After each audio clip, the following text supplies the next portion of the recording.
If you're just starting out with bullet journaling, the process can be daunting. Where do you start? What do you do? Who do you listen to?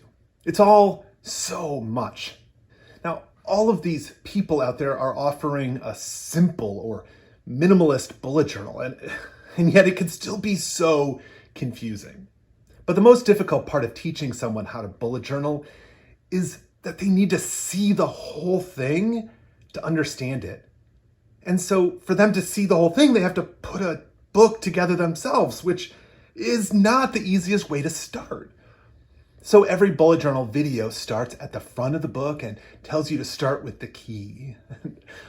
I'm actually going to start there too, but not because I expect you to plan out your book with me over the next 90 minutes.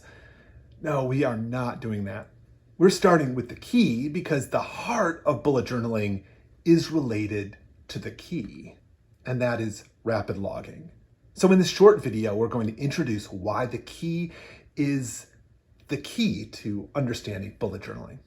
Now for this, we're going to use a basic notebook for these videos, so you can get a sense of how easy this actually is when you focus less on the materials and more on the purpose. Now the key is composed of 8 symbols. More advanced bullet journalists will alter the process or show you their preferred method, but this is the starting point. And those 8 symbols are the bullet, which is for a task, the X for task completed, the right arrow for task migrated, the left arrow for task scheduled, a strike through for task irrelevant, a dash for a note, a circle for an event, and an asterisk for priority. The first 5 symbols, they all go together because these all have to do with tasks, and those other 3 don't. So we're grouping those first 5 together. Let's start with the first one, the bullet. The bullet is the basic building block of the bullet journal. This is where the whole thing gets its name and why productivity types come to the bullet journal. Because the bullet marks for us the tasks we want to accomplish. We put a bullet in our bullet journal because we have stuff to do. And when we've done it, the X. Bam, done, simple. But what if the day ends and we haven't done it? Crap. We need to make a choice. Is this something we'll do tomorrow or some other time? If it's tomorrow, we migrate. We move it forward into the journal, right? So then when tomorrow comes, we'll put it in tomorrow's space. So then we will have migrated the task from yesterday. Otherwise, schedule. This means making a conscious decision to not do it immediately, but to pick a time that makes more sense. Here's where the monthly log and the future log will come into play. Because if you aren't doing it this week, but think you'll get to it later in the month, we'll put it in the monthly log. But if you're not really getting to it in the next few weeks, do yourself a favor and commit to a particular month and put it there.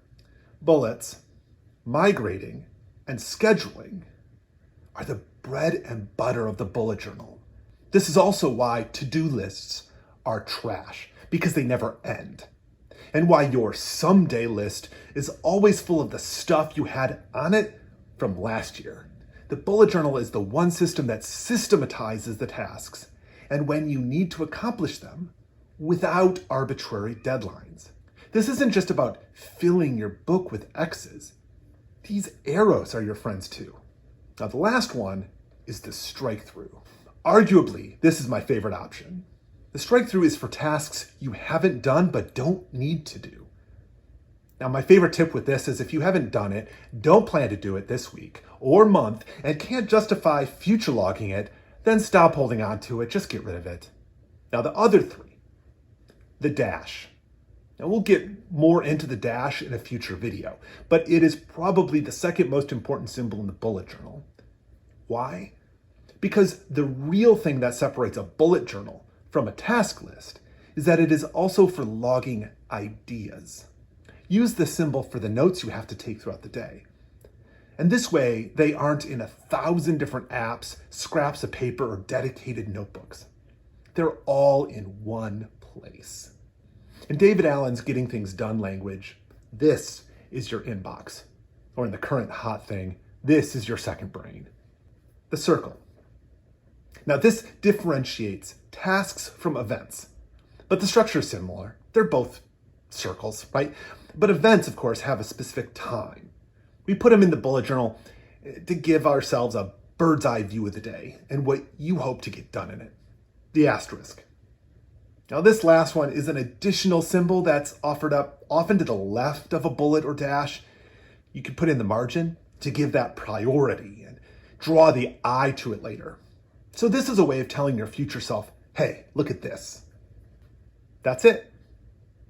In this lesson, I introduced the key and rapid logging, and we learned why these two things, rather than elaborate spreads or beautiful designs, are the core of the bullet journal process. And I showed you in a basic composition notebook how anyone can get started learning the basics. Before we end, I want to offer one more thing, so you too can get moving right now. Are you ready? Just grab a notebook, and on the first page, put a 1 at the bottom and write your name and contact info. On the next page, put a 2 at the bottom and fill out your key. A link to the key materials is below. Then number the next sets of pages, 3, 4, 5, 6, 7, 8, 9, 10, 11. And on page 11, right at the top, whatever the current month is, and tasks. Turn the page, number at 12. Then put the date at the top and list your events and tasks for the day. There you got it. You've got a basic bullet journal. Now we will fill in those blank pages in the next few lessons, but for now, you have what you need to get started. In our next lesson, we'll make the future log and dig into how migrating and scheduling really works. But for right now, you have what you need to practice and get started. Join me on this quest to make bullet journaling make more sense. Subscribe, hit the little bell if you're into notifications, and look for the links below. Thanks for watching, and we'll see you later.